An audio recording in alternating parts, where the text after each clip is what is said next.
We are ready to start stitching all our springs into position. Now you can do this with a tool called a clinch it, which puts in a heavy metal clip, but because it's kind of a specialized tool and not probably the first one you're going to buy, I'm going to show you how to stitch these in by hand.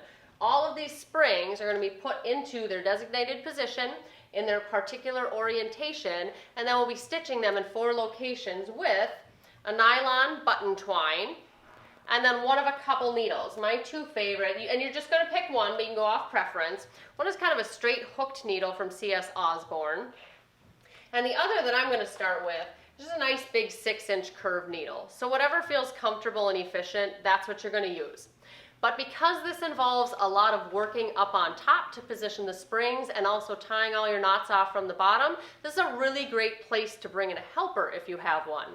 So I have one of my favorite regular helpers today, who's my son Ian, and he's going to be in charge up on top getting all those springs into the right place so I can worry about just hanging out underneath and making all the knots. We are going to start with the back right spring, and we're going to do these in 3 sections. So we're going to do these 9 springs, 1, 2, 3, then we'll go 4, 5, 6.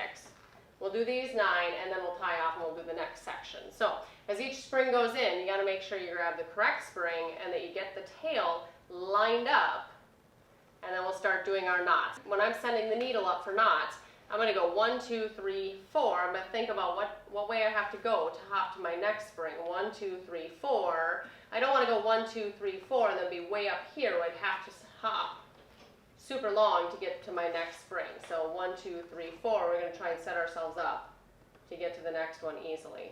So your job, Ian, in addition to putting each spring into its spot, when this needle comes up, you're going to pull it up and you're going to send it back down, catching the wire of that spring as close as you can.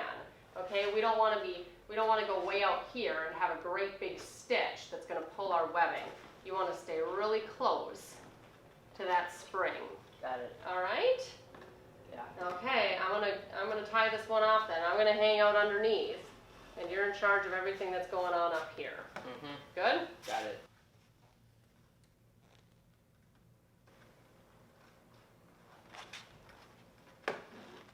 And you're going to want to hold that spring so that it doesn't fall all over, at least through the 3rd knot.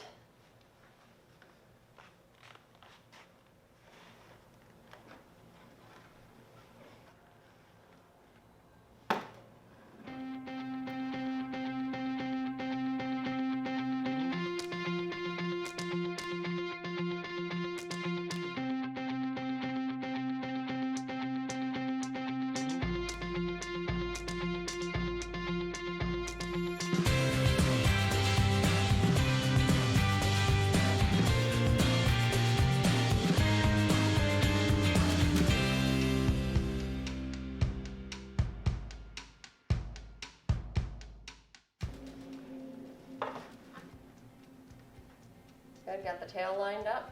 Yep. Hold it. Okay.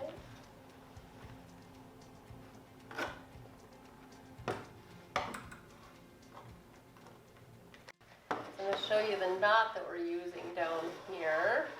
A little tough with gravity against us, but hopefully we can see. So from our previous twine to our new twine, we're going to take our new twine across, make like a letter D or letter P. I'm going to take my curved needle under the old twine and over the new twine.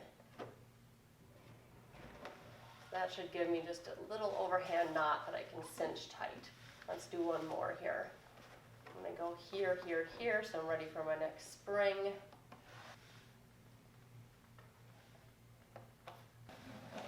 All right, let's take my new twine over my old twine, make that letter D, letter P, and go under the old string and over the new string.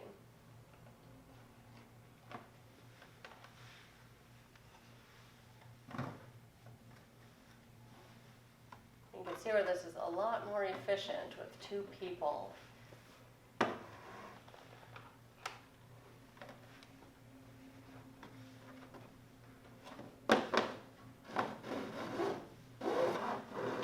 If you have a second upholsterer, that's nice, but this is also a place where if you just have a have a kid in your life that wants to help out, it's definitely a place where you can make use of them.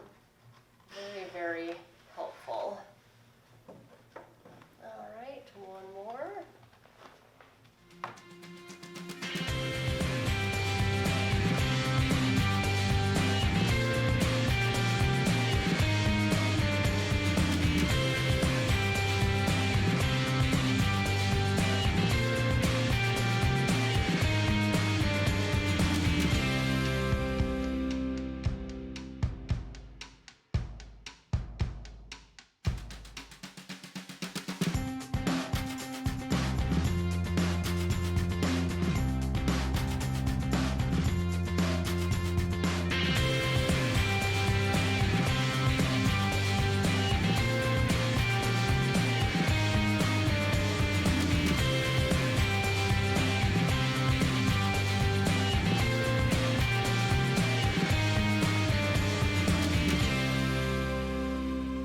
We're starting our second section, so I thought we'd show you the knot that we used for our first spring. On that first section of 9 springs, I cut off 4 yards of twine, and that was just about perfect. I have my short string on the right. I'm going to go under my finger and over my twines. Under my twine, so I just go around there, and then down through my loop. I'll do that one more time. Go around my finger, over my twines, under my twines, and then down through my loop. If I pull that tight, I'm going to have a knot that I can just pull in snug. And then from there, I'm all set to start stitching.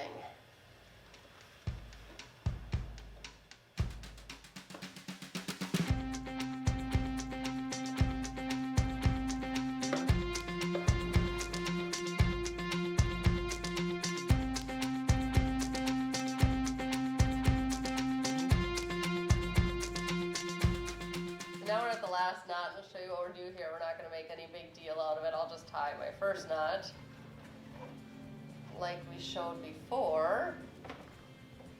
And we'll do one more like that. And then I will flip my loop to the other side.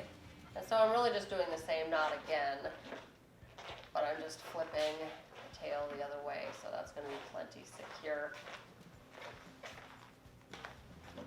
All right, last section.